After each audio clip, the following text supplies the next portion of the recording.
Hello dear student, स्वागत है आप सभी का बायो रूट्स में। आज हम डिस्कस करने वाले हैं इनडायरेक्ट एलाइजा के टॉपिक को। तो with this hope that you all are doing well in your study. आओ शुरू करते हैं अपना आज का वीडियो लेक्चर। हमने लास्ट लेक्चर में बात की थी डायरेक्ट एलाइजा कैसे परफॉर्म किया जाता है। इनडायरेक्ट एलाइजा को स्टेप बाय स्टेप एक बार पढ़ते हैं। देखो, फर्स्ट स्टेप में क्या करना है, जो हमने एलाइजा किट के अंदर वेल देखे थे, डिप्रेशन देखे थे, उसको यहाँ ड्रॉ कर लिया हमने। तो जो हमारा इनडायरेक्ट एलाइजा है, सेम एज जो हमने डायरेक्ट एलाइजा किया था, हमें उसी तरीके से अपने इस एलाइजा किट के अंदर सबसे पहले सीरम ऐड करना है। आई होप कि आपको सीरम पता होगा। अगर नहीं पता है तो आई बटन पे क्लिक करके आप उसे देख सकते हो। तो हमारे पास में जो व्यक्ति है जिसकी ब्लड ड्रॉप को हमने लिया है, उसके ब्लड में से सेंट्रीफ्यूगेशन करके सीरम निकाला है, और इस सीरम के अंदर हम मान ले रहे हैं ये एंटीबॉडीज या एंटीजन, फिलहाल हमारे लिए इन्हें हम एंटीजन कह रहे हैं, एंटीजन्स हैं। तो पहले स्टेप में क्या करना है, हमें एंटीजन्स ऐड करने हैं। तो हम यहाँ पे लिख लेते हैं एडिंग एंटीजन। और एंटीजन कैसे ऐड करेंगे, बाय एडिंग सीरम। जब सीरम ऐड करेंगे इसके अंदर हम, तो यहाँ पे ये अलग अलग जगहों पे अपने आप क्या हो जाएंगे, स्टिक हो जाएंगे, क्योंकि जैसा कि हमें पता है कि एलाइजा किट जो होती है वो एडहेसिव नेचर की होती है एंटीजेंस के साथ में। पहला स्टेप ये हो जाएगा। जब हम इतना कर लेंगे तो इसके बाद हमें ऐड करना है ब्लॉकिंग एजेंट। नेक्स्ट जो हमारे पास एडिंग है वो हमें क्या ब्लॉक ऐड करना है, ब्लॉकिंग एजेंट। तो वो हम इसको ऐड करते हैं, एडिंग ब्लॉकिंग एजेंट।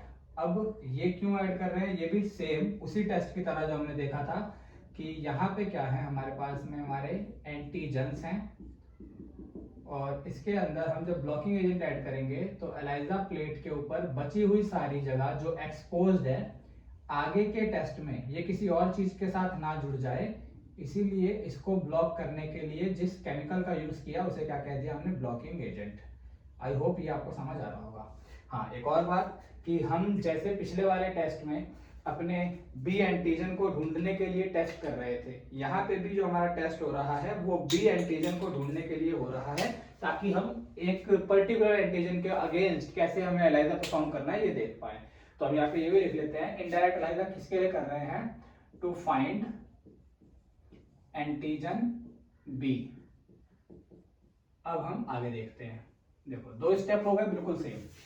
अब यहाँ पे थर्ड स्टेप में थोड़ा सा अंतर है। जो डायरेक्ट एलाइजा था उसके अंदर हमने क्या किया था, एंजाइम लिंक्ड एंटीबॉडी को डाला था, और जो एंजाइम होता है वो एंटीबॉडी के एफसी रीजन यानी टेल रीजन पे जुड़ता है। ये एंटीबॉडी है, इस एंटीबॉडी का ये वाला रीजन कौन सा रीजन है, एफसी, और इसके टेल के यहाँ पर कौन जुड़ गया था, हमारा एंजाइम, और इसे हमने कहा था एंजाइम लिंक्ड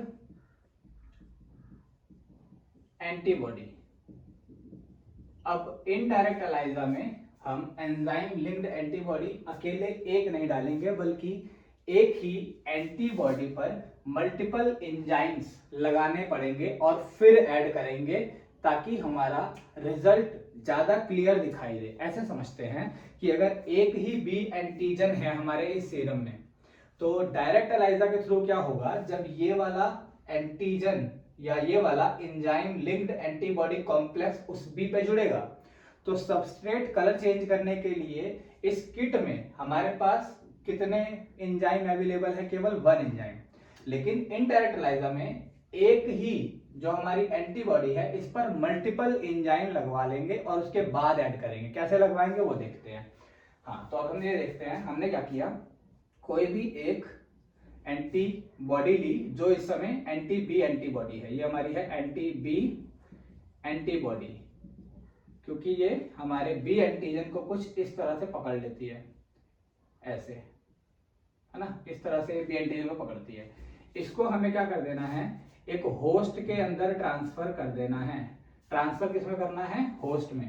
तो सपोज करते हैं एक माइस के अंदर हमने इसको ट्रांसफर कर दिया, तो माइस क्या करेगा, माइस इसको, हमारे लिए देखो ये क्या है, एंटीबॉडी है, लेकिन इस माइस के लिए ये चीज एंटीबॉडी ना हो करके एंटीजन कहलाएगा। जो माइस है वो इस फॉरेन एंटीबॉडी को खुद किसकी तरह ट्रीट करेगा, एंटीजन की तरह ट्रीट करेगा, और इस एंटीजन के अगेंस्ट वो क्या बनाएगा, एंटीबॉडी बनाएगा। ये समझ आ रहा है। तो इस एंटीजन के डिफरेंट डिफरेंट जगहों पर, फॉर एग्जांपल मैं यहाँ पे 3 अलग अलग जगह ले लेता हूँ, ठीक है। इन जगहों पर एक जगह स्फेरिकल, एक जगह रेक्टेंगुलर या स्क्वायर, और एक तरफ ट्रायंगल।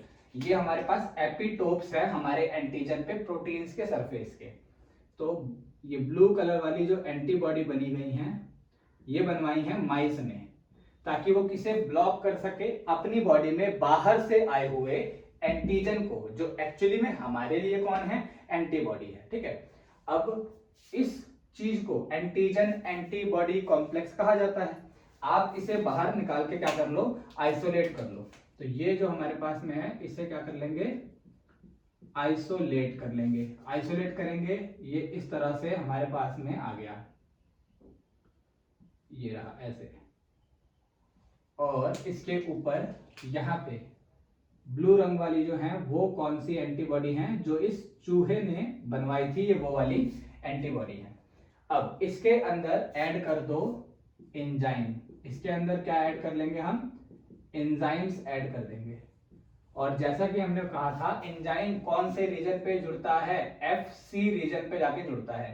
पहले मेरी एंटीबॉडी के पास केवल एक एफसी रीजन था, और यहाँ पे अब एक की जगह 1 2 3 एफसी रीजन है। तो रिजल्ट क्या होगा, रिजल्ट ये होगा कि हमारी जो एंटीबॉडी है उसके ऊपर एक से ज्यादा एफसी रीजन एक्सपोज्ड हो चुके हैं, कुछ ऐसे। जैसे यहाँ पे हमारा ट्रायंगुलर है और ये रहा इसका एंजाइम, ऐसे ही यहाँ स्फेरिकल, एंड अगेन इसके ऊपर भी एक एंजाइम होगा। यहाँ पे हम कहते हैं हमारा स्क्वायर, और यहाँ पे भी क्या है, एक एंजाइम है। ये समझ आया आपको, ठीक है। नाउ ये वाली एंटीबॉडी कहलाती हैं सेकेंडरी एंटीबॉडी। एक ऐसी एंटीबॉडी जो किसी एंटीबॉडी के ऊपर जुड़ी हुई है, वो क्या कहलाती है, सेकेंडरी एंटीबॉडी। और जो मेन एंटीबॉडी ब्लैक कलर से बनाई गई है, इसे कहा जाता है प्राइमरी एंटीबॉडी। ये क्या कहलाएगी, प्राइमरी एंटीबॉडी, ठीक है ना। तो हमने डायरेक्ट एलाइजा में एंटी बी एंटीबॉडी को डायरेक्टली एंजाइम लिंक कर लिया था और इसे ऐड कर दिया था। यहाँ पर डायरेक्टली लिंक नहीं किया, पहले अपने एंटीबॉडी पे मल्टीपल सेकेंडरी एंटीबॉडी जुड़वाई, और उसके बाद में इसके ऊपर बहुत सारे एंजाइम जुड़वा दिए, यही हमारे एंजाइम। और अब इसे हम कहेंगे मल्टीपल एंजाइम लिंक्ड एंटीबॉडी, ठीक है ना। मल्टीपल एंजाइम लिंक्ड एंटीबॉडी ये है। थर्ड स्टेप में इस मल्टीपल एंजाइम लिंक्ड एंटीबॉडी को हमें इलाइजा के इस किट के अंदर ऐड करना है। हाँ, एक और बात जो इसके अंदर हमने पढ़ा था कि पहले इसे डालेंगे सीरम को, फिर इसके बाद वॉश करेंगे, वो मैं दोबारा रिपीट नहीं कर रहा हूँ, बस मैं आपको यहाँ पे ऐसे ही बता देता हूँ। वॉश कर देंगे, सारे सीरम के अंदर से एंटीजन हट जाएंगे, केवल जो जुड़े हुए हैं वो एंटीजन रहेंगे, और जो अदर पार्ट है वो सीरम का हट जाएगा। अगेन इस तरीके से जब हम यहाँ पे ब्लॉकिंग एजेंट ऐड करेंगे, तो ब्लॉकिंग एजेंट जितना जुड़ सकता था जुड़ जाएगा, और बाकी का ब्लॉकिंग एजेंट क्या कर दिया जाएगा, वॉश करके रिमूव कर दिया जाएगा। नाउ अगर हम बात करें मूविंग ऑन थर्ड स्टेप, तो थर्ड स्टेप क्या है, वो है adding multiple enzyme linked antibody. तो वो हम लिख लेते हैं, adding multiple enzyme linked antibody. एक बार इसको जल्दी से ड्रॉ करके देखते हैं। तो जैसा कि हमने पहले ड्रॉ कर रखा था, हमारे पास ये है ब्लड के अंदर मौजूद या सीरम के अंदर मौजूद एंटीजेंस, और ये वो जगह जो ब्लॉक हो रखी है ब्लॉकिंग एजेंट के द्वारा। नाउ अब जब हम इसमें ऐड करेंगे हमारी एंटीबॉडीज, क्योंकि वो एंटीबॉडी सिर्फ बी से जुड़ने के लिए बनी है, तो बी के चारों तरफ जुड़ जाएगी। मैं और थोड़ा क्लियर बनाता हूँ, कुछ इस तरह से बी के चारों तरफ जुड़ जाएगी। और जैसा कि हम डायग्राम में ऑलरेडी देख चुके हैं, ये एंटीबॉडी अकेले नहीं आई है, बल्कि इस एंटीबॉडी के ऊपर तो सेकेंडरी एंटीबॉडीज लगी हुई हैं। तो होगा क्या, हमारे इसके प्राइमरी एंटीबॉडी पर मल्टीपल एंटीबॉडी लगी होंगी, और उनके एफसी रीजन पर क्या लगा हुआ होगा, एंजाइम लगा हुआ होगा। ये समझ आ गया होगा आपको। अब जो भी हमने एंटीबॉडी ऐड करी है वो सारे बी एंटीजेंस को ब्लॉक कर लेंगी, लेकिन कुछ बची हुई हो सकता है एंटीबॉडी यहाँ पे रह जाए, जिनको मैं बस ऐसे बना के दिखा दे रहा हूँ, एक्स्ट्रा है, ये एक्स्ट्रा एंटीबॉडीज हैं क्योंकि बी एंटीजन और ज्यादा है नहीं यहाँ पे हमारे पास। तो बची हुई एंटीबॉडी को रिमूव कर दिया हमने, वॉश कर दिया एलाइजा प्लेट को, ठीक है। अब हमारे पास में रिजल्ट क्या आया, तो वो यहाँ पे हम लास्ट फाइनल ड्रॉ करके देखते हैं।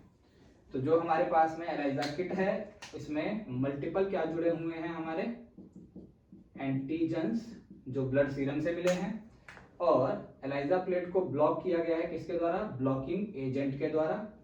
देन बी वाले एंटीजन पर क्या लगा हुआ है, प्राइमरी एंटीबॉडी, और उस प्राइमरी एंटीबॉडी पर कौन जुड़े हुए हैं, एंजाइम लिंक्ड सेकेंडरी एंटीबॉडीज, ऐसे एंजाइम लिंक्ड सेकेंडरी एंटीबॉडीज। क्योंकि धो दिया है तो एक्स्ट्रा वाली जो है वो हट चुकी हैं। अब लास्ट चीज करनी है, लास्ट चीज क्या है, हम इसके अंदर ऐड करेंगे कलरलेस सबस्ट्रेट। इसके अंदर क्या ऐड करेंगे हम, एडिंग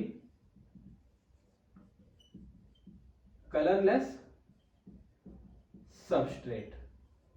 और ये कलरलेस सबस्ट्रेट मैं फिलहाल इस समय मान लेता हूं 3 सबस्ट्रेट को दिखा रहा हूं, ठीक है, हो सकता है हमने ज्यादा भी डाले।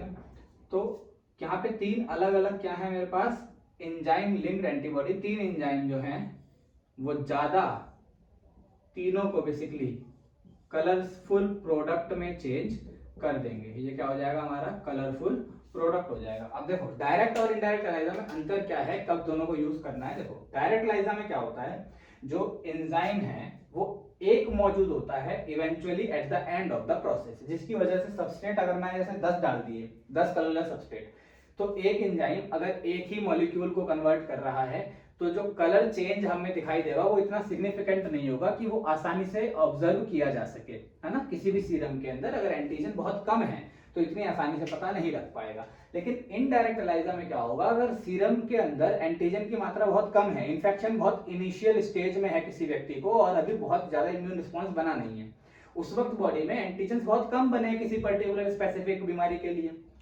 उस वक्त अगर हम सीरम को चेक कर रहे हैं तो एक अकेला एंटीजन भी आसानी से डिटेक्ट होगा, क्योंकि मल्टीपल एंजाइम्स ज्यादा कलर चेंज करके दिखाएंगे, कलर सैचुरेशन बहुत क्लियर होगा। तो स्पेक्ट्रोफोटोमीटर में उसे रीड करके रीडिंग निकालना या उसके बेसिस आप कह सकते हो उसका कंक्लूजन करना किसी भी डॉक्टर के लिए क्या हो जाएगा, आसान हो जाएगा।